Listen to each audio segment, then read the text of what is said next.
Nah, passwordnya. Oke, sudah dapat mi passwordnya. Alhamdulillah. Ah, dari tadi ini. Dari tadi saya ini. Gambar apa passwordnya ini? Anu. Oke, lanjut ya. Bagaimana mi tadi tuh? Saya mana tadi pemakalah? Sudah bisa nih pemakalah nih. Saya jadikan host. Quran Oh, digital kita lihat. Ustaz. Bagaimana kalau Al-Quran dalam bentuk digital? Ya, AFN. Siapa ini AFN? Apa kepanjangannya itu AFN? Siapa ini? Siapa ini AFN? Adinda Siapa Fitran namanya nih? Nirwana Ustaz. Oh, Adinda. Adinda. Adinda, Anda punya HP yang di Iya Ustaz. dalamnya ada Al-Quran, Adinda. Apakah Anda punya? Lobeting Ustaz, HP ku. Baru Oh saya iya, buka di laptop ini Ustaz. oke. Bukan itu pertanyaan saya. Pertanyaan saya begini, HP Anda itu ada tidak Al-Qur'annya di dalam aplikasinya? Ada. Ada Ustaz. Oke, oke. Oke. Pertanyaannya, HP Anda yang berisi Al-Qur'an digital di dalamnya, pertanyaannya, apakah Anda pernah bawa a- HP Anda yang berisi Al-Qur'an digital ke dalam WC, ke dalam toilet? Pernah tidak? Pernah Ustaz. Pernah. Pernah. Pernah. Kira-kira apa hukumnya itu, Adinda? Boleh tidak itu? Mubah kalau menurut saya Ustaz. Wah, mubah. Wih, hebat ini fatwanya nih. Tidak Kenapa mubah? memiliki, Kenapa mubah? maksudnya tidak apa-apa aja Ustaz, masuk di dalam karena kan bukan mushaf di dalamnya. Sama Itu tapi dengan Al-Quran di dalamnya juga itu. Bagaimana? sama dengan isi kepala Ustaz. Misalnya kalau Hafizah yang menghafal Al-Qur'an berapa juz Ustaz? Apakah Hmm. tidak boleh masuk di toilet juga kalau misalnya di dalam kepalanya ada hafalan Al-Qur'an? Oh, begitu. Hebat ya. Siapa Anda pernah dengar bilang begitu? Ustadz Habib Ja'far pernah aku dengar. Oh, Habib Ja'far. Iya, Oh, bagus. Oh, pernah Habib dengar. Ja'far itu yang ustaz anu ya, yang artis-artis itu ya biasa ya. Iya, Iya. Oh, iya. Oke. Kalau sebaliknya, Dinda, anggaplah Cristiano Ronaldo. Cristiano Ronaldo itu orang apa? Orang Kristen kan? Hmm. iya orang Kristen. Anggaplah dia baru-baru masuk Islam, ya kan?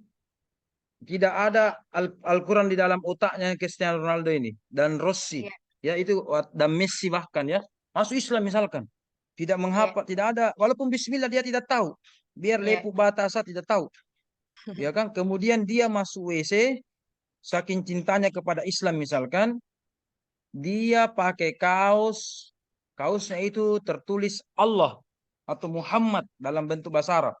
Kira-kira Iya. boleh tidak itu, Adinda? Boleh Boleh-boleh tidak? saja kalau saya Ustadz. Tapi kaosnya tertulis Allah Muhammad begitu bagaimana? Hmm. Tidak sampai dilafazkan kalau misalnya diucapkan. Oke, Fatur Rahman saya lihat ini sudah giling-giling kepala ini. Ustaz Fatur Rahman mau menjawab, membantu. Arimin. Silakan. Menyimak Bagaimana tadi jawabannya Ustaz. itu? Menyimak, Apa? menyimak dulu Ustaz. Apa? Apa? Boleh? Boleh atau tidak? Menyimak Ustaz. Karena saya juga ba- baru dengar itu Ustaz. Baru dengar. Oke, Se oke, oke, oke. Sepemahamanku Ada yang bisa kalau bantu? misalnya ada Oh, ini sesuatu. Ustaz pesantren ini yang ketawa-ketawa ini pasti tahu ini Ustaznya ilmu yakin ini. Harus yakin ini kalau beliau ini berfatwa ini yakin ini. Zaki. Dia aja sendiri Islam di sini. Zaki. Zaki dengan muslimah ini. Zaki sendiri Islam, muslimah sendiri muslimah di anu sini, yang Zoom ini. Iya. Yang lain ini seperti Adinda tidak ada muslimahnya ini. Wahida tidak ada muslimahnya. Bukan muslimah namanya. Hmm. Mana Zaki? Ustaz pesantren ini ya, Ustaz pondok ini, luar biasa ini. Mana ya? Apa jawabannya? Hmm. Kalau saya tadi HP itu bisa dibawa ke WC Oke. Yang anu karena kasusnya Messi dan Rossi pakai baju kaos. Baru masuk WC baru ada Allahnya di situ Muhammadnya bagaimana? kalau menurut saya dia dia kan tidak paham konteksnya bagaimana. Weh, hukum itu bukan masalah paham konteks. Ada orang mencuri. Mencuri. Oh iya, iya. Ada orang berzina. Astagfirullah, tidak kupahami konteksnya, boleh atau tidak. Hukum itu tidak melihat konteks. Yang penting melakukan haram, halal, boleh atau tidak. Itu hukum itu. Tidak tahu paham konteksnya. Ustaz. Iya, afwan, afwan. Iya, minum balo. Tidak tahu konteksnya. Tidak ada bilang konteks kalau hukum. Ulangi. Bagus sih jawabannya. Langsung saja haram, boleh, apa, iya kan? Itu kalau hukum itu. Hmm. Kalau saya tidak boleh Sas, karena adabnya yang tidak ada. Kalau saya tidak boleh.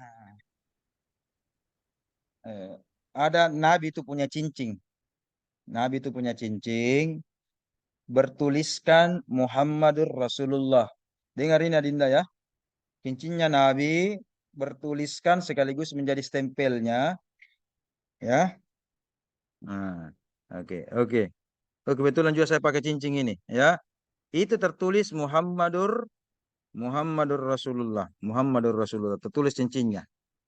Setiap nabi mau masuk WC menanggalkan dulu cincinnya. Kenapa? Kenapa? Kenapa? Ada tertulis di dalamnya Muhammad. Ada tertulis di dalamnya Allah. Ya. Berarti Nabi menanggalkan apanya? Cincinnya.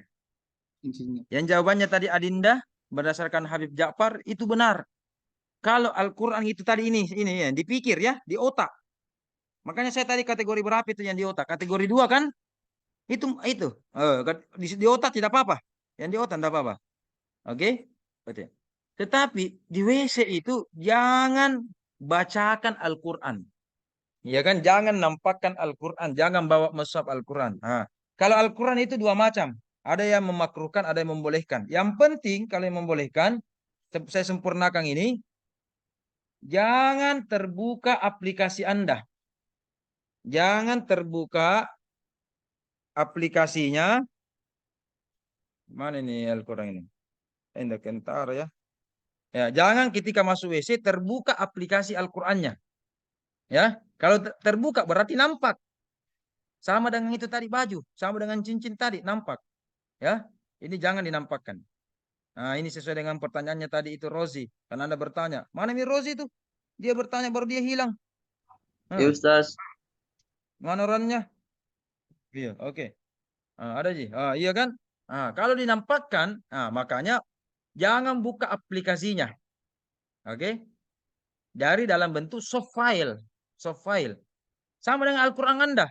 Ada casing Anda tertulis Allah. Berarti itu HP Anda tidak boleh masuk WC itu. Wallpapernya, nada deringnya, hati-hati kalau bentuk Allah-Allah. Mentang-mentang Anda suka mengaji-mengaji.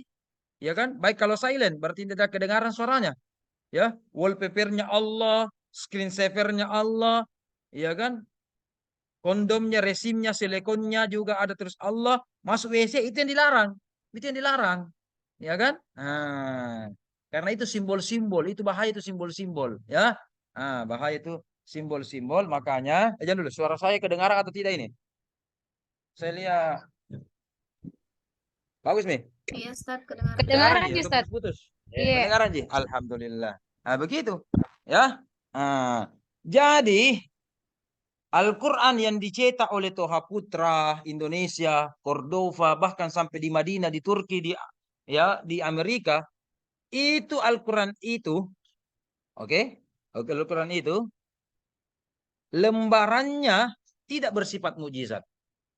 Artinya, mohon maaf, kalau lama bisa robek, lama bisa usam, dari kertas putih bisa menjadi kuning. Mohon maaf, ada tikus, ada cicak, mungkin dia termakan. Dibakar api, ya tak bakar, ya kan? Itu bukan. Tetapi yang dimaksud mujizat itu Farrozi, itu tadi mujizat yang poin 1 sampai yang ketiga. Itu Al-Quran itu yang mujizat. Di Lauhul Mahfuz, bahkan iblis tidak bisa menyentuhnya. Lemah itu iblis untuk menyentuh Lauhul Mahfuz. Untuk Al-Quran di sana. Apalagi Al-Quran yang di otak. Anda mau merubah. Satu orang saja yang mau merubah Al-Quran. Satu ayat saja atau satu huruf saja. Jangan huruf, harakat saja. Dirubah Al-Quran itu. Pasti diprotes. Aplikasi-aplikasi. Saya sudah menemukan 4 sampai 5 aplikasi digital Al-Quran itu ada salah-salah ketik. Itu langsung ditahu. Itu langsung ditahu. Udah sampai 1 jam, 2 jam, kalau ditahu itu berita disebarkan, langsung, ini salah ayatnya nih. Kenapa? Di otak itu. Orang yang mau mengganti Al-Quran itu dilemahkan oleh hafalan kita semua yang bagi hafal Al-Quran. Itu ya. Apalagi kalau di Al-Quran dibaca, orang jin-jin dan sebagainya, kalau yakin ya. Tapi kalau tidak yakin, bukan jin yang lari, tetapi Anda yang lari. Bukan jin yang pergi, tetapi Anda yang bosan dan pergi. Tidak mampu menjaga Al-Quranku itu. Dan seterusnya ya. Oleh karena itu, Al-Quran itu sebagai apa tadi? Al-Quran yang maknawi. Mukjizat yang maknawi. Nabi Muhammad bersyukur dan sangat beruntung karena memiliki 2 mukjizat. Mukjizat maknawi dan mukjizat hissi. Inrawi dan non-inrawi. Nabi Musa cuma inrawi. Tongkatnya berubah menjadi ular. Tongkatnya membelah lautan. Ya kan? Tetapi tidak ada mukjizat non-inrawinya Nabi Musa. Nabi Muhammad bisa. Jari-jarinya bisa mengeluarkan air. Apalagi Nabi Muhammad juga dalam riwayat mujizatnya bisa menggandakan makanan. Iya kan? Menggandakan daging kambing ketika itu. Boleh. Dan seterusnya. Itu mujizat. Tapi ini yang harus dibahas pemakalah. Ada bedanya karakteristik mukjizat inrawi dan mukjizat hissi. Catatannya yang pertama, catat baik-baik. Mukjizat inrawi hanya bisa disaksikan, dirasakan, dan didengar, dilihat oleh sahabat Nabi. Apakah sahabatnya Nabi Musa, sahabatnya Nabi Zakaria, yang penting orang yang selecting dengan dia. Oke, masyarakat setempat bisa menyaksikan.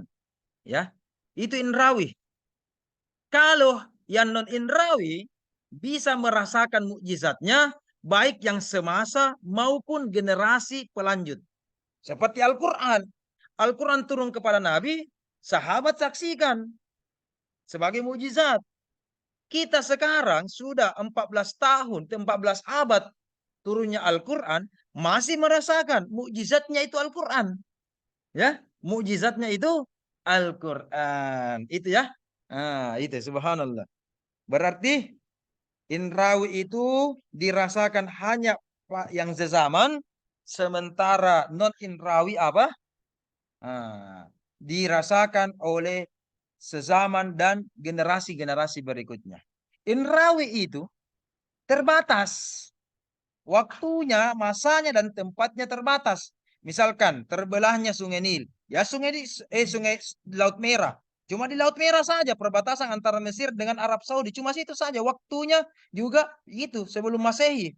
Beberapa ratus tahun sebelum SM ya, sebelum Masehi. Itu saja waktu dan tempatnya terbatas. Tetapi mujizat Al-Quran sebagai non-inrawi tidak terikat oleh ruang dan waktu. Al-Quran turun di Mekah dan Madinah. Di Makassar ada kan Al-Quran.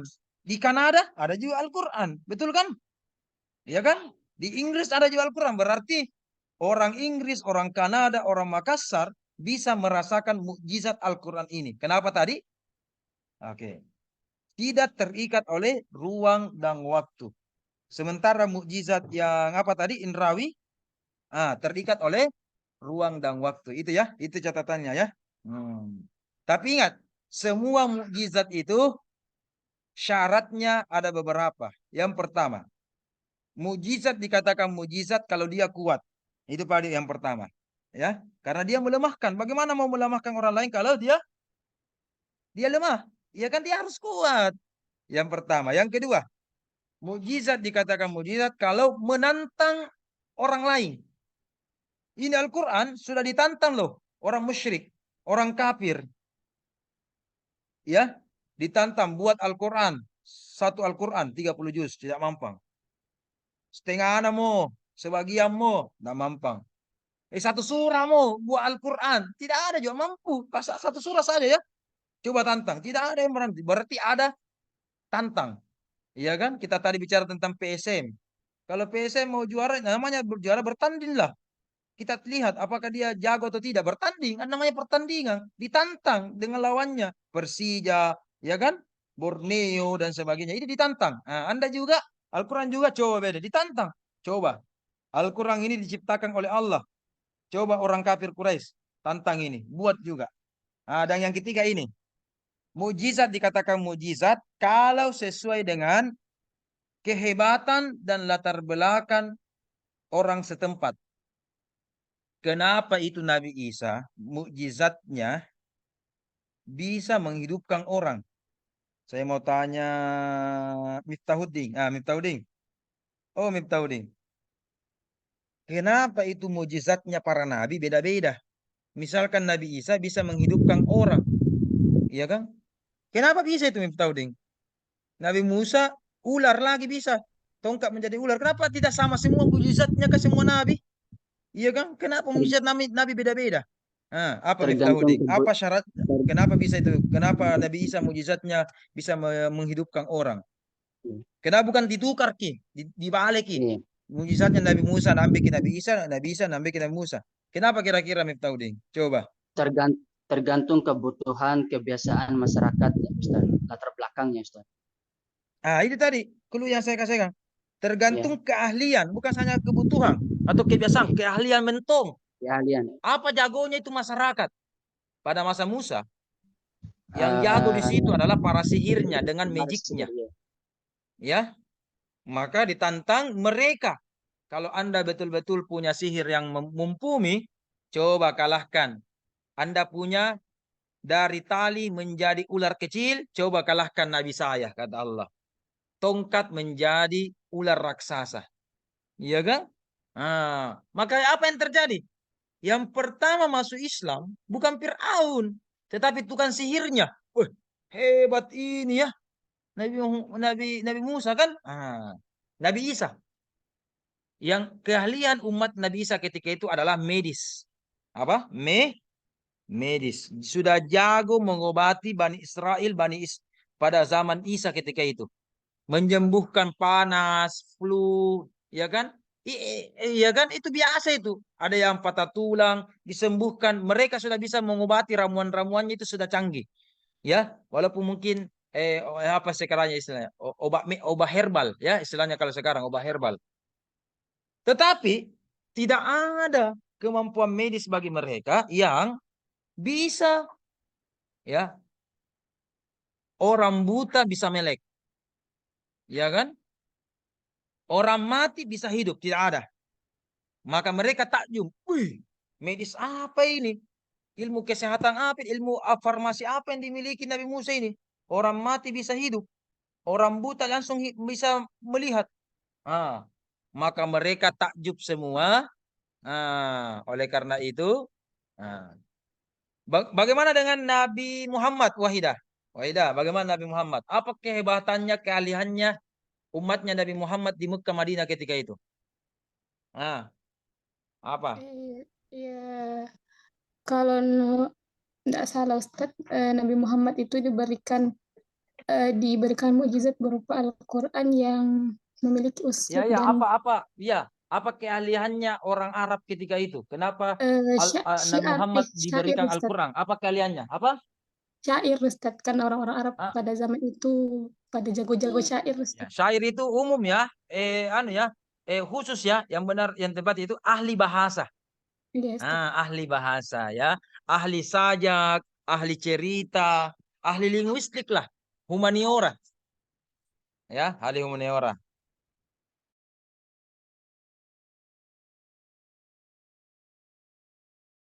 Oleh karena itu dibuatlah Al-Quran. Ada tadi mujizat Al-Quran dari aspek bahasa, ya kan? Dibuatlah sedemikian Al-Quran supaya menandingi bahasa para pujangga, para sastrawan, pujangga sastrawan di Mekah ketika itu. Ya kan? Sampai-sampai jangankan permainan sajak atau bahasa atau puisi, cerita, narasi-narasi dalam Quran, diberikan saja kosakata, mereka tidak paham. Contoh, ya, contoh Allah berfirman, Nun, satu huruf saja. Nun, wal qalami wama yasturun. Ya kan nun saja, nun. Nun ini salah satu huruf hijaiyah ya dalam Al-Quran. Nun. Tetapi mereka ditanya, itu artinya nun. Satu kata, Ji. Iya kan? Alif lam mim 3 huruf. Iya kan? Apa artinya itu? Nun 1 huruf, alif lam mim 1 huruf, yasin 2 huruf, toha. Itu kaf ha ya ain satu. Apa artinya itu? Ya kan? Maka para pujangga itu langsung dilemahkan oleh Al-Quran. Al-Quran melemahkan para pujangga tersebut. Al-Quran menang. Enak ya didengar ya. Alif lam ro, alif lam mim, toha. Enak didengar ya. Enak didengar, tidak sumbang, ya kan? Artinya itu, ya. Maka mereka adalah kamus berjalan, ya. Para pujangga Arab ketika itu kan kamus berjalan. Dia menyerah. Profesor, dia anggaplah profesor bahasa, ya. Dia menyerah atas keterbatasannya apa makna dari alif lam mim ro dan sebagainya. Sehingga mereka takjub. Oh, Al-Quran itu betul-betul mukjizat yang tidak bisa dikalahkan dan sebagainya ya. Ingat, indikator mukjizat yang pertama adalah hebat. Ya. Namanya mukjizat itu adalah sebuah kehebatan. Ya, cuma ada bedanya. Saya berikan anu. Saya berikan anu ya. Kalau Allah berikan kehebatan kepada nabi dan rasul, itu namanya mukjizat. Ya. Ketika Allah berikan mukjizat kepada para waliullah, itu ada namanya karomah, hasmirah. Tahu itu? Pernah dengar itu apa itu karomah hasmirah? Karomah. Ya, mana suaranya Smira? Ya, Pak. Mana suara? Tahu itu karomah? Tidak, Tahu? Pak. Tidak. Oh iya iya iya iya. Oke oke oke oke. Ustaz Rahmat tahu itu karomah?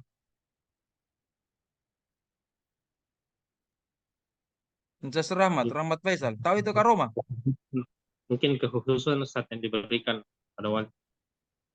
Oh, kepada wali kan kehebatan-kehebatan kepada wali. Ustaz Rahmat orang apa lagi? Ustaz Rahmat Makassar Ustaz. Makassar. Pernah dengar Yusuf kan? Tuntas Iya, Salama kasih Yusuf. Ada karomahnya. Kalau di Mandar ada namanya Iman Lapeu. Ada karomahnya. Ya kan? Bagaimana karomahnya begini. Kehebatan-kehebatannya. Itu namanya karomah. Tapi jangan katakan mujizat. Ya, Imam Lapeu pernah. Ada menara yang miring. Kemudian ditunjuk saja begini. Ditunjuk. Ditunjuk. Langsung menara miring itu langsung lurus.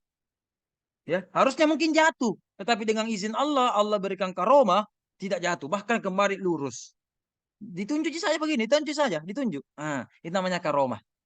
Kalau Nabi ada hebat-hebat seperti tadi itu, oke, bisa membelah lautan, itu namanya mujizat.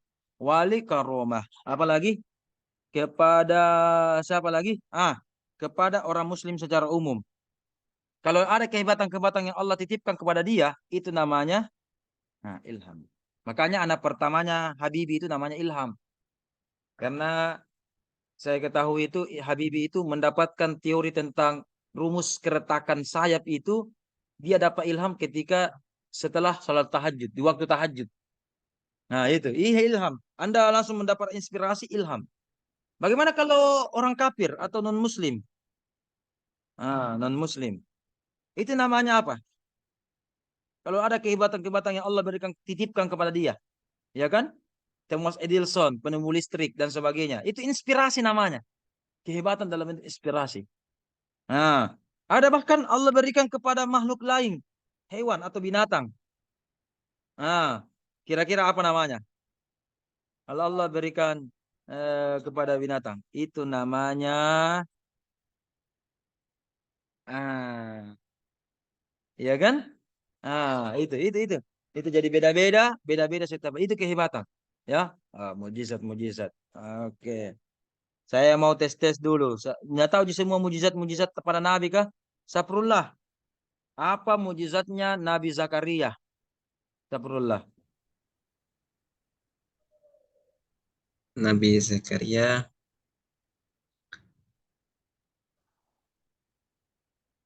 Apa? ada, aku lupa Ustaz. Ais. Siapa yang bisa tahu mujizatnya Nabi Zakaria? Mana? Angkat tangan Yang langsung jawab. berubah jadi pohon, Rosi, Ustaz. Rosi. Bisa apa? Berubah jadi pohon. Wih, Nabi Zakaria. Nabi Zakaria berubah jadi pohon. Masuk ke dalam pohon. Berubah jadi pohon. Ini kayak Power Rangers saja berubah. Satria baja hitam berubah. Masuk bisa mampus ke dalam pohon. Masuk, bukan berubah. Bagus, bagus. Itu ya. Nabi Zakaria. Ini Anda harus tahu ya. Nabi yang paling pertama menjahit. Nabi siapa? Wahidah. Nabi Idris. Betul. Nabi Idris. Bahkan Nabi Idris ini ada yang menghubungkan penelitian itu. Dia adalah nabi atau yang disebut dengan orang Buddha itu Bodhi. Siddhartha Gautama. Karena Siddhartha Gautama itu menjahit sendiri bajunya, kemudian dapat mujizat body. Body itu artinya wahyu. Wahyu. Nah, ya kan? Ada mengatakan begitu dan sebagainya. Itu harus penelitian lebih dalam lagi dan seterusnya. Oke, Nabi Idris. Nah, bahkan setiap nabi itu pasti punya mujizat. Itu harus ketahui. Setiap wali Allah punya karomah.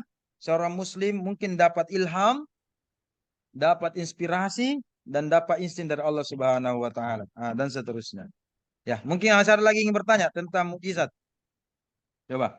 Apa tahu ada lagi mau berbicara tentang mujizat? Capek kata bilang. No, sendiri jadi bicara bilang.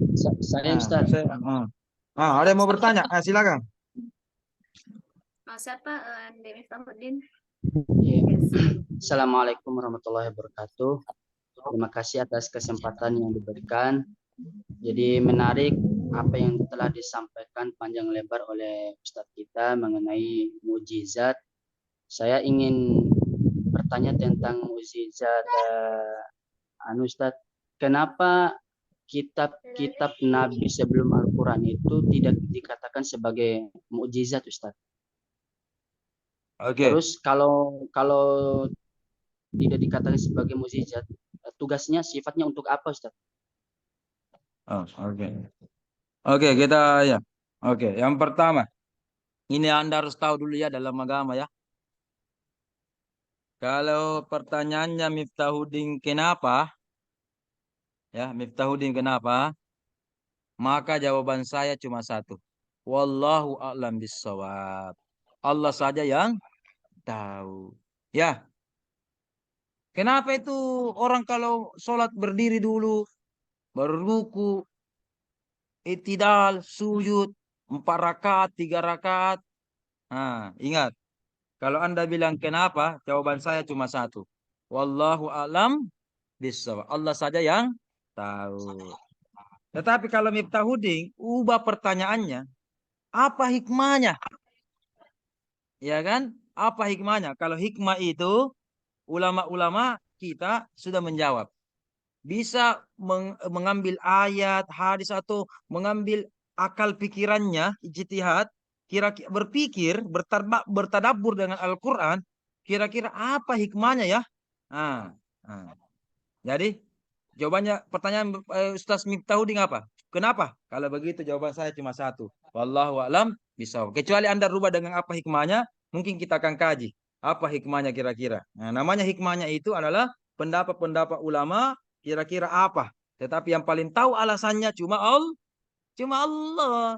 Walaupun kita berpendapat, cuma Allah yang paling tahu alasannya. Ya kan? Tetapi kalau hikmahnya mungkin ada penelusuran para ahli, cendekiawan, ulama, mufassir, kira-kira apa ya dan sebagainya. Jadi pertanyaannya Miftahuddin cuma kenapa ya?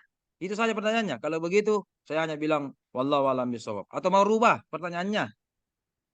Sekalian berubah, Ustaz. Supaya Mau berubah? menambah Apa wawasan. perubahannya? Ini kayak Power Rangers juga ini berubah. Iya, Power Rangers merah. Apa Tentang perubahannya? hikmah tadi, Ustaz. Tentang hikmah tadi, Ustaz. Apa hikmahnya? Apa hikmahnya? Yang pertama hikmahnya. Hikmahnya adalah satu, menunjukkan kesempurnaan Nabi Muhammad. Ya, menunjukkan kesempurnaan Nabi Muhammad dengan menunjukkan kesempurnaan kitab sucinya. Miftahudin, namanya yang sempurna.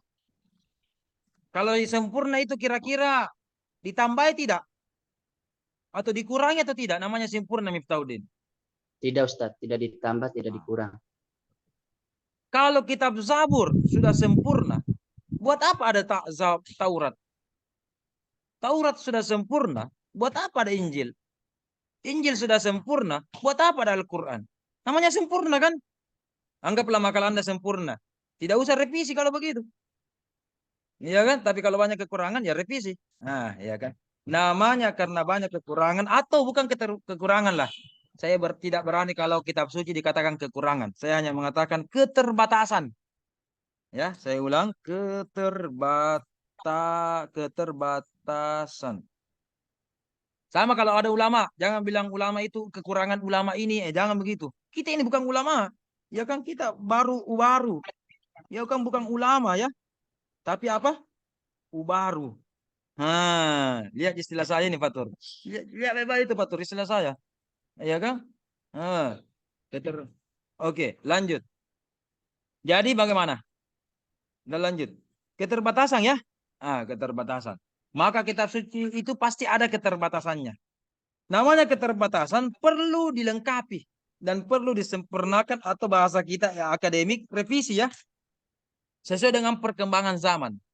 Maka Al-Quran turun untuk menyempurnakan. Apa hikmahnya? Kenapa Al-Quran cuma dia yang paling sempurna? Yang lain itu ada keterbatasannya. Karena satu kitab suci sama dengan satu generasi. Atau satu masyarakat. Masyarakat. Itu saja. Iya kan? Taurat untuk Bani Israel saja, Zabur untuk umatnya Nabi Daud saja, ya kan? Itu saja. Satu masyarakat, satu umat saja, istilahnya itu umat saja, ya kan? Kalau Al-Quran apa? Untuk sahabat ketiga itu, sahabatnya Nabi sampai sekarang hari kiamat, itu kesempurnaan Al-Quran. Jadi berlaku sepanjang masa. Jangan untuk manusia. Dalam Al-Quran itu dibandingkan. Jin juga, ya, jin juga mengklaim Al-Quran itu sebagai kitab sucinya. Ya kan? Jin. Jadi Al-Quran ini kitab suci bukan hanya kita manusia ya, tapi jin juga loh. Ini kitab sucinya Al-Quran.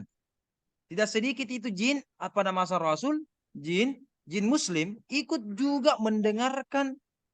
Bahkan diabadikan ya, ada surah Al-Jin dalam Al-Quran. Ya kan? Bukan hanya surah An-Nas, surah manusia ya. An-Nas, Al-Insan, ada juga surah jin. Ya kan? Saking anunya itu. Surah Al-Jin. Oke, lanjut. Namanya sempurna. Disempurnakan. Maka dibuatlah Al-Quran yang sudah sempurna. Solihun likulli zaman wa makan. Sesuai dengan perkembangan masa, waktu, tempat, generasi. Dibuatlah Al-Quran yang tidak tertandingi. Oke. Yang bersifat padat dan global. Universal.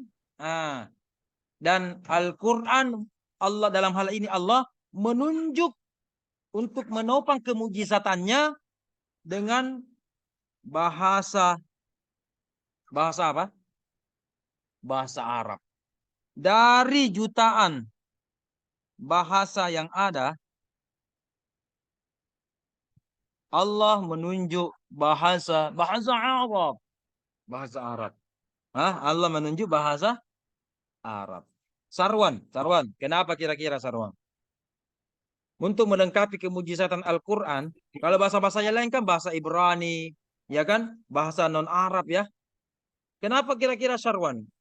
Allah dari jutaan bahasa yang ada ya. Allah menunjuk bahasa Arab. Kenapa? Minta maaf Ustaz, tidak kondusif di sini Ustaz. Di jalan Apa? mau ke Besari Makassar. caranya, Besari apa? Tidak kondusif di sini Ustaz. Kenapa? Lagi di jalan ke Ustaz. Oh, Iya, nggak bisa ya? Nggak bisa jawab. Oh, lagi di jalan. Oke. Siapa bisa jawab ini?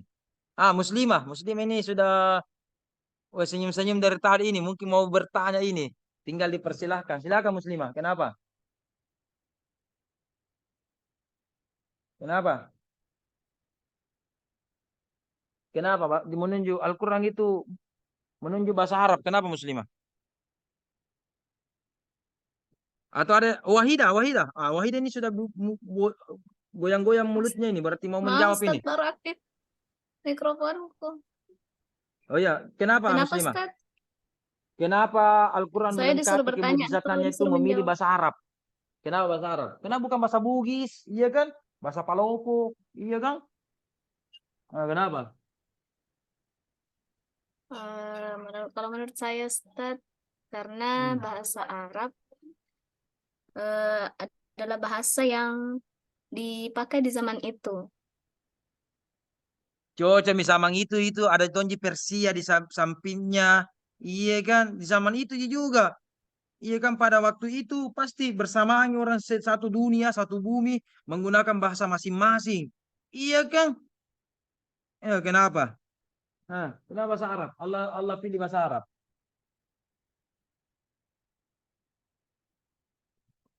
Ah, yang lain? Kalau ada yang bisa jawab ini, tinggi poinnya ini. Hmm.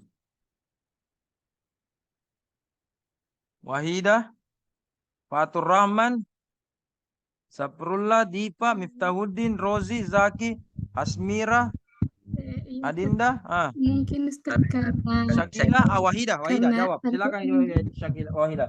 Apa? iya, kalau saya Ustaz, mungkin karena Al-Quran itu diturunkan di tanah Arab, jadi otomatis mayoritas orang di sana pakai Ingat, bahasa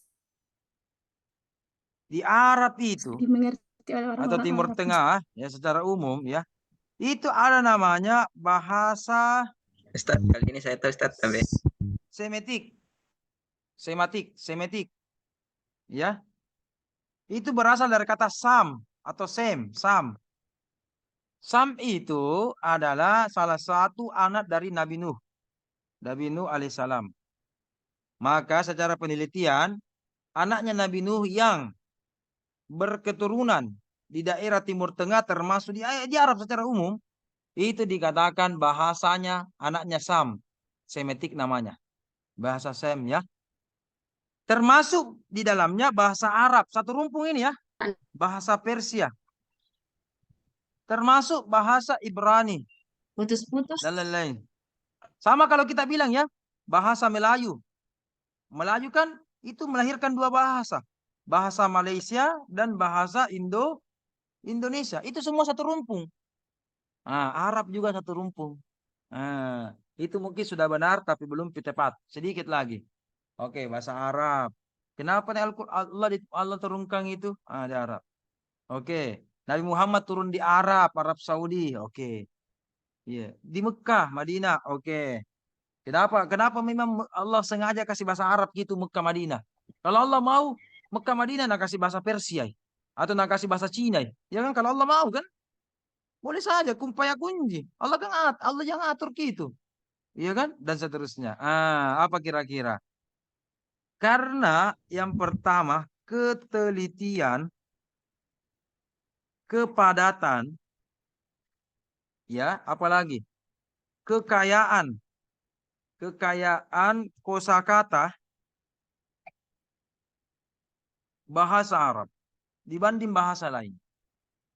Ya, kalau kita bilang misalkan apa ya, singa. Indonesia paling-paling bahasa Arabnya singa apa? Singa ji. Beda lagi macan, harimau beda ya. Singa. Paling-paling kita bilang bapak singa, ibu singa, anak singa. Iya kan?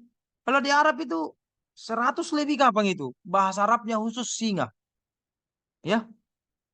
Anda pernah dengar kata-kata Umar? Umar itu artinya singa. Osama bin Laden, Osama. Itu juga artinya singa. Apalagi? Asad. Asad itu juga singa. Iya kan? Itu banyak itu singa. Mulai dari singa yang baru lahir, sudah bisa berjalan, sudah ada gigi taring, sudah bisa mencari makanan sendiri sampai menjadi raja hutan, itu lain lagi semua namanya. Dan cuma satu kata. Cuma satu semua kata. Itu kekayaan kosakata bahasa Arab. Ya kan? Maka Allah pilih. Ya, saya berikan contoh. Saya berikan contoh. Anda ini guru ya. Koroah. Nah. Ustaz Zaki, apa artinya koroah itu Ustaz Zaki? Apa artinya koroah? Membaca, Koroah. Ustaz. Apa? Membaca. Membaca. Membaca. Ah, itu tidak lengkap. Saya mau artikan yang lengkap itu koroah Zaki. Apa terjemahan lengkapnya itu koroah? Itu artinya koroah, membaca. Itu saja. Kasih lengkap dulu. Ada yang bisa bantu saya? Koroah itu Nu, membaca. Biasa itu. Ada yang lengkap.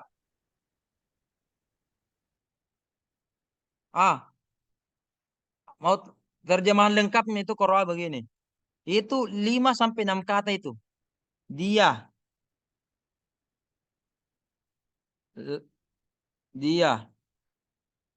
Seorang. Laki-laki. Telah membaca. Wih. telah Coba membaca. lihat. Oh, Cocok nih. Begitu Zaki. Ya, begitu artinya iya, koroah Zaki. Ustaz. Begitu. Iya, Zaki kah pura-pura aja tidak paham. iya. Iya kan? Subhanallah. Satu kata di koroah. Berapa huruf itu koroah? 3 huruf. 3 huruf yang sama dengan satu kata. Kalau coba hitung dulu ini. Dia, seorang laki-laki telah membaca. Lebih 20 huruf. Ya, lebih 20 huruf itu. Sekitar 5 sampai 6 kata. Bayangkan, satu kata di dalam bahasa Arab itu sudah diterjemahkan ke dalam bahasa Indonesia 5 sampai 6 kata loh, supaya melengkapi maknanya. Al-Qur'an itu tebalnya begini. Bahasa Arab. Sekiranya Allah pilih bahasa Indonesia 5 kali mungkin tebalnya lagi. Wow. Oh, iya kan? Untung-untung Allah pilih bahasa apa? Bahasa Arab. Kalau pilih bahasa Indonesia, ini lagi yang bahasa Arab ini 500 halaman lebih, berarti logikanya ya mungkin hampir 3.000 halaman. Kalau Al-Quran itu dicetak atau diciptakan, diturunkan dalam bahasa Indonesia. Subhanallah. Iya kan? Maka Allah pilih bahasa yang paling mudah. Nah, saya berikan contoh. Adinda, dihafal gitu terjemahannya surah Al-Fatihah. Mulai dari ayat pertama sampai ayat terakhir. Dihafal ki. Adinda. Hafal atau tidak? Itu saja bangku. Hafal atau tidak? Ya Ustaz, Kita hafal itu terjemahannya Insya surah Allah Al-Fatihah Ustaz. dari ayat pertama sampai ayat terakhir. Dihafal. Terjemahannya bukan Insya Allah ayatnya. Ustaz. Insya Allah dihafal kan? Oh subhanallah. Iya, iya, Insya Kalau Allah. Iya kalau Ustaz. surah An-Nas dihafal terjemahannya juga. Dihafal terjemahannya surah Ya, An-Nas. lupa-lupa ingat Ustaz. Lupa ingat. Oh, iya. Iya. Yang mana Ingat kira-kira Ustaz. lebih gampang itu dihafal? Surah An-Nasnya atau terjemahan surah An-Nasnya lebih gampang dihafal? Adinda. Yang mana lebih gampang dihafal? Surah An-Nas Eh, atau terjemahannya surah An-Nas? Al-Fatihah kayaknya Ustaz. Yuk kita bertanya Al-Fatihah. surah An-Nas, dia Terjemahan bilang Al-Fatihah. Al-Fatihah. Ini subhanallah. Putus-putus Ustaz, Sarata. Oh, putus-putus. Oh, Apa tadi bilang dong Ustaz kalau putus-putus. pertanyaannya? Yang mana lebih gampang dihafal? Surah An-Nas yang dalam bahasa Arab atau terjemahan surah An-Nas dalam bahasa Indonesia? Yang mana gampang dihafal? Yang mana gampang dihafal? Yang Udah mana bagus Ustaz. Bahasa gampang Arabnya, Ustaz. dihafal? Quran surah An-Nas bahasa Arab atau terjemahan An-Nas Bahasa Arabnya bahasa Ustaz. Indonesia. Kenapa? Kenapa? Kenapa? Kenapa? Padahal Anda orang apa? Anda kan orang Kenapa? Karena orang Indonesia. Iya kan? Kenapa orang Indonesia, lebih Ustaz. Mungkin kebiasaan dari kecil.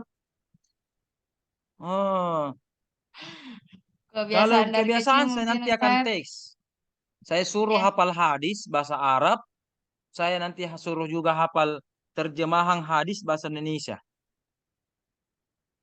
Hasil penelitian saya, kira-kira Adinda, yang lebih Anda cepat hafal itu hadis yang bahasa Arab atau terjemahan hadis bahasa Indonesia. Kira-kira ini.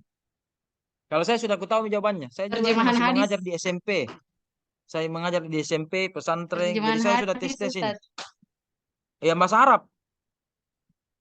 Hadis yang bahasa Arab. Terjemahan Lebih cepat hadisnya, itu. Ustaz. Lebih cepat. Terjemahannya hadis Iya. lebih cepat dihafal. Hadisnya. Oh, alhamdulillah. Kalau Anda bilang begitu. Iya. Tapi realita saya, sekitar 70% dari santri saya lebih suka hafal hadis-hadis yang bahasa Arab. Kalau artinya susah katanya dihafal.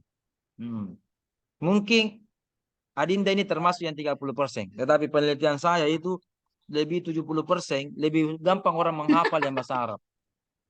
Ya, ada pendeta hafal Al-Quran loh. Ya, tetapi tidak ada pendeta yang hafal Injil. Insyaallah. Coba lihat nanti, coba tadi lihat hari Ahad. Pendeta itu, pastor itu kalau dia ceramah ada itu kitabnya, Bibelnya itu di hadapannya. Coba kita lihat khutbah Jumat, ceramah tarwih, ustaz-ustaznya tidak pakai Al-Quran itu. Tidak bawa Al-Quran bahkan, ya kan? Tidak bacakan ke Al-Quran. Imam tarawih bahkan sampai 20 rakaat tidak ada itu bawa Al-Quran, dihafal. Tapi pastornya, subhanallah, saya sempat dapat itu di YouTube, ada pastor yang hafal Al-Quran. Subhanallah. Tapi tidak ada pastor yang hafal Injil. Jangan satu Injil. Satu halaman mau Injil. Tidak ada itu pastor yang hafal. Biar Paulus itu tidak ada itu. Ya kan? Biar, mohon maaf ini. Ya, biar ahli pendetanya, ya kan? Mungkin dia susah kewalahan itu hafal satu halaman, dua halaman, atau satu pasal, dua pasal itu. Ya kan? Satu bab, dua bab itu ini kitab sucinya. Ya. Tetapi kalau Al-Quran bagaimana? Subhanallah. Anak-anak kecil 8 tahun, 9 tahun sudah hafal 30 juz. 500 halaman lebih. Iya kan? Misalkan ada yang begitu. Iya kan? Tidak ada itu pernah dilakukan. Wih, ada 8 tahun, 9 tahun. Sudah hafal Injil. Sudah hafal Taurat. Sudah hafal Zabur. Tidak ada itu. Tidak ada. Iya kan? Tapi Al-Quran itu subhanallah. Maka Al-Quran juga itu, selain itu tadi yang saya sebutkan, selain kekayaannya, kedalamannya, kepadatannya, itu juga adalah kemudahannya. Bahasa yang mudah dihafal. Makanya orang Arab itu mudah menghafal. Karena bahasanya memang mudah. Makanya orang Arab hebat menghafal. Hebat menghafal. Makanya kan ada istilahnya. Nabi Muhammad itu al-ummi. Dikatakan buta huruf. Betul itu, betul sekali. Tidak tahu menulis, tidak tahu membaca, betul. Betul. Tapi ada juga mungkin dosen-dosen. Kalau mungkin Pak Samsul Kamar mengatakan buta huruf itu Nabi Muhammad tidak buta huruf. Kalau saya berbeda pendapat. Saya sudah diskusi dengan beliau. Kalau saya itu berpendapat betul-betul itu. Nabi Muhammad itu buta huruf. Betul-betul. Banyak indikator yang saya dapatkan. Dan memang orang Arab ketika itu buta huruf. Dan buta hurufnya itu beda sama sekarang ya. Kalau ada orang sekarang tidak tahu membaca, dibilangi apa? Dibilangi bodoh, dibilangi tolo, dibilangi apa? Dompala, dibilangi oong. Iya kan kalau tidak tahu membaca. Tapi kalau dulu justru yang pintar membaca itu sama dengan bodoh. Yang pintar membaca dibilangi bodoh. Syakila, kenapa kira-kira Syakila? Dulu orang pintar membaca sama dengan bodoh. Sekarang orang pintar membaca sama dengan orang cerdas kan? Dulu itu pada zaman jahiliyah yang pintar membaca adalah orang bodoh. Justru yang kalau tidak pintar membaca, justru yang buta huruf itu sama dengan cerdas. Kenapa bisa, Syakila? Mana suaranya? Mana suaranya? Ya, Silakan. Ustadz. Kenapa bisa Kalau begitu? kalau menurutku sih karena dulu mungkin tidak ada pemahamannya Ustadz mengenai pintar dan bodohnya orang di masa jahiliyah itu. Adalah standar bodoh. Cuma standar bodohnya Indonesia dengan orang Arab dulu beda. Makanya saya katakan, tak balik ya standar bodohnya. Kira-kira mengapa itu? Dari dulu kan jahil, namanya jahiliyah. Berarti ada yang bodoh. Zaman jahiliyah, zaman bodoh. Iya kan? Dah. Kira-kira apa? Siapa lagi bisa jawab? Muslimah, Rahmat, jawab lagi. Kenapa kira-kira? Dulu itu yang pintar membaca sama dengan bodoh, yang buta huruf sama dengan cerdas. Kenapa itu Muslimah?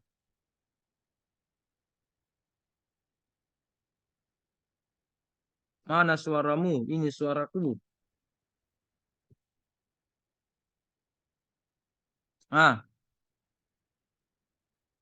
Kenapa? Oh Muslimah. Saprullah, siapakah bisa menjawab? Ya Ustaz, karena Kenapa? ya, kalau Standarnya beda. Kalau begitu apa beda? Apa standarnya? Itu kalau pertanyaan orang saya. Apa standarnya? Memang standarnya beda. Bilang tadi beda standarnya.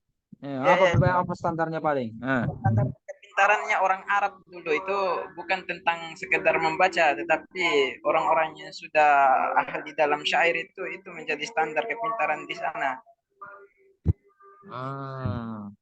Standar. Saprullah. Saprullah pintar membaca. Menulis ki, tulis ki. Berarti dia bodoh. Dulu ya jahiliyah. Kenapa dianggap bodoh? Nabaca lagi kembali. Membaca ya. Membaca, tulis ki. Kenapa dia dianggap bodoh? Karena dia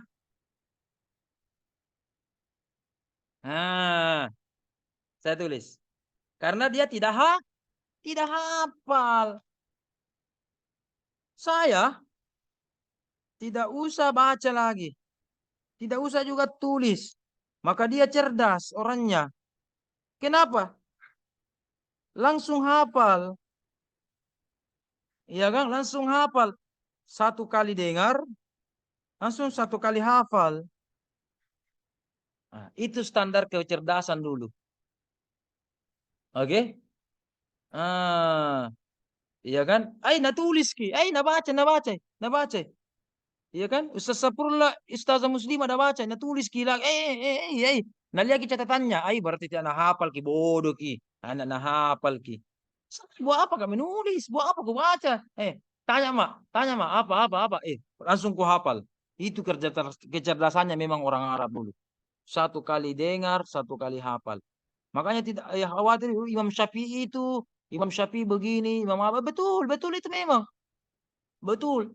Ya. Maka Allah pilih bangsa Arab dengan bahasanya yang mudah dihafal dan orang Arabnya yang memang mudah dan gampang hebat menghafal, maka diturunkanlah Al-Quran di sana. Iya kan? Kalau diturunkan di Makassar, orang Makassar suka lupa-lupa, hilang Al-Quran itu kalau diturunkan kepada Sakila Muslimah. Ini lagi kalau kuajar ke hari ini nih. Baik kalau besok-besok ingat kalau final ini. Ku lupa. Apa lagi itu bilang dulu ya Ustaz kada ku lupa. Iya kan itu orang Indonesia itu suka lupa. Orang Arab itu orang Arab nulia ki kepalanya orang Arab besarnya itu kau orang Arab kepalanya. Otaknya itu volumenya itu berapa itu. Iya kan? Orang-orang Arab itu rata-rata besar kepala itu. Otaknya itu gampang sekali memang menghafal. Iya kan? Dia makanan sehari-harinya gitu. Makanya orang dulu memang kalau ada yang bilang istilahnya lompo ulu ini, lompo ulu ini, biasa dibilang anak-anak ini lompo ulu, cerdas nanti orang ini. Kalau lompo ulu ada mungkin indikator begitu. Iya. Besar ke kepalanya, cerdas ke orangnya ini dan sebagainya. Oke. Walaupun sekarang tidak selamanya profesor itu Profesor itu apa? Botak-botak atau besar-besar kepalanya tidak selamanya ya. Nah, tidak selamanya dan seterusnya. Oke, kita lanjut. Sampai mana yang tadi itu bahasa Arab ya? Itu kemujizatan Al-Qur'an itu. Tidak tertandingi oleh itu ya. Makanya kemujizatan Al-Qur'an itu ada banyak dengan elemen-elemen tadi. 2 menit Mami. Ada lagi pertanyaan? Capek Mami menjelaskan. 1 jam lebih. Satu orang yang bertanya. Yang lain bertanya dan terus deh. Besok-besok kalau tidak ada yang bertanya. Selesai Maki. Iya Kang. Ini harus lebih mendalam lagi ini. Jadi harus kritis orang ini. Begitu. Rajin kita bertanya. Nanti kalau kita mengajar di pesantren, di madrasah, di sekolah-sekolah. Oke anak-anak, ada yang bertanya. Langsung semua bilang, tidak ada yang bertanya Bu, guru, pulang Maki. Masih mau kok. Ada dosamu sama saya. Tidak mau kok yang bertanya. Dapat mau ke hukum karma. Masih mau kok. Bertanya dong. Paling suka ditanya. Ya apalagi kalau guru-guru yang senior, profesor itu, senang ditanya itu biasa. Terkadang itu keluar ke sesuatu itu. Kalau ditanya gitu, oh iya begini pertanyaannya. Oh iya iya. Tapi kalau tidak bertanya, siapa tahu saya jelaskan. Mengerti nih Syakila ini, tak usah bisa saya jelaskan deh. Atau saya jelaskan mungkin tidak sampai ilmunya, jangan bisa jelaskan deh. Jadi kita juga ragu-ragu untuk menjelaskan. Ya kan? Atau tidak jika apa ini pandang enteng ini.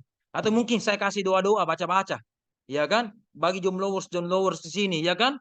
Bagaimana baca-bacanya itu supaya dapat cepat dapat jodoh. Oh, ada 3 ayat dalam Al-Qur'an. Semua doa Al-Qur'an ini ayat. Ada dalam surah Yasin, ada surah Al-A'raf, ada surah ini. Insya Allah kalau Anda baca itu jodohnya terbuka.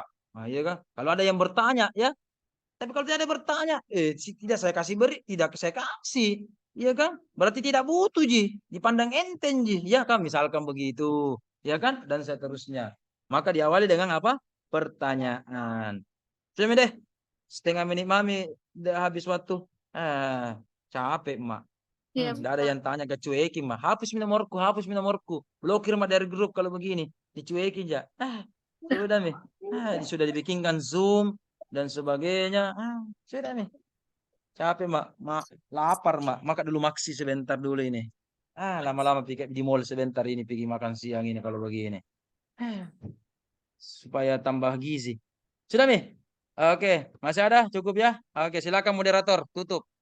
Masya Allah, terima kasih Pak atas penjelasan yang sudah panjang lebar hingga akhir pertemuan ini. Yang bilang akhir ya, berarti ada minggu depan itu akhir Maksudnya untuk hari ini Pak ya. Iya. Saya itu sensitif kata-kata terakhir ya, bahaya itu kata-kata terakhir. Iya. Permainan bahasa itu, jangan ya lanjut. Ya Pak, untuk di pertemuan ini Pak, dicukupkan karena sudah masuk waktu zuhur juga, sudah mendekati waktu zuhur. Jadi saya sebagai moderator mohon undur diri dan terima kasih atas ilmunya hari ini Pak. Semoga menjadi bisa betul-betul kami kembali mengingat kembali semua yang telah disampaikan dan bermanfaat bagi kita semua. Amin ya rabbal alamin. Sebelum kita mengakhiri, marilah kita bersama-sama membaca doa kafaratul majelis. Subhanakallahumma rabbana wa bihamdika asyhadu an la ilaha illa anta astaghfiruka wa atubu ilaik. Akhirul kalam. Demikian. Assalamualaikum warahmatullahi wabarakatuh. Oke, waalaikumsalam warahmatullahi wabarakatuh ya. Oke. Bagi yang melihat channel ini maupun yang sedang online, oke kita tutup ya. Oke, kita bertemu karena Allah dan kita juga berpisah karena Allah. Saksikan studi Al-Quran pada episode berikutnya masih bersama saya Muhammad Irham. Terima kasih. Iya. Terima kasih Ustaz. Terima kasih Ustaz. Oke. Foto Ustaz.